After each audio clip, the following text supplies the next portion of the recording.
ഇന്നത്തെ തിരക്കേറിയ ജീവിതത്തിൽ കേൾക്കുന്ന സ്ഥിരം വാചകമാണ് സമയമില്ല എന്നത്. അതെ, ആർക്കും ഒന്നിനും സമയം തികയാത്ത അവസ്ഥയാണ്. ഈ അവസ്ഥയിൽ അറിഞ്ഞോ അറിയാതെയോ ഏറ്റവും അധികം കഷ്ടപ്പെടുന്നത് കുട്ടികളാണ്. അച്ഛനും അമ്മയും ജോലിക്കാർ, ഇരുവർക്കും ആകെ ലഭിക്കുന്നത് ഒരു അവധി ദിവസം. അന്നാണെങ്കിലോ മാറ്റിവെച്ച പല യാത്രകളും മറ്റുമായി തിരക്കിലുമാകും.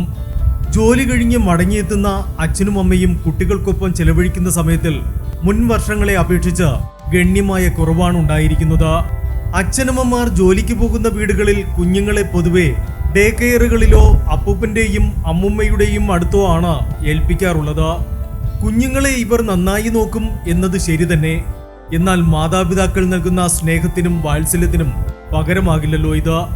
വൈകുന്നേരം ജോലി കഴിഞ്ഞ് കുഞ്ഞിനെ വീട്ടിലേക്ക് കൂട്ടിക്കൊണ്ടുവരുമ്പോൾ ഇവർക്കൊപ്പം സമയം ചെലവഴിക്കാൻ പ്രത്യേകം ശ്രദ്ധിക്കണം. മാതാപിതാക്കളുടെ അസാന്നിധ്യത്തിൽ കുഞ്ഞുങ്ങളുടെ മനസ്സ് വളരെ കലുഷിതമായിരിക്കും. അവർ മാതാപിതാക്കളിൽ നിന്നും വൈകാരികമായ ഒരു പിന്തുണ ആഗ്രഹിക്കുന്നുണ്ട്. ഇത് മനസ്സിലാക്കി പെരുമാറുക എന്നതാണ് പ്രധാനം. പല വീടുകളിലും സംഭവിക്കുന്നത് ഡേ കെയറുകളിൽ നിന്നും കൂട്ടിക്കൊണ്ടുവരുന്ന കുട്ടികളെ കുളിപ്പിച്ച് ഭക്ഷണം കൊടുത്ത് ഉറക്കുക എന്നതാണ്. എന്നാൽ ഇത് കുട്ടികളുടെ വൈകാരികമായ വളർച്ചയെ മുരടിപ്പിക്കുക തന്നെ ചെയ്യും.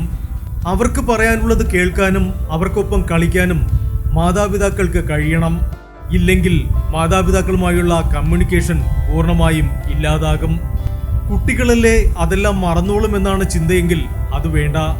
അവർ മറക്കില്ല എന്ന് മാത്രമല്ല, മാതാപിതാക്കൾ തങ്ങളോട് അടുക്കുന്നില്ല എന്ന ചിന്ത അവരെ കടുത്ത വിഷാദത്തിലേക്ക് തള്ളിയിടും.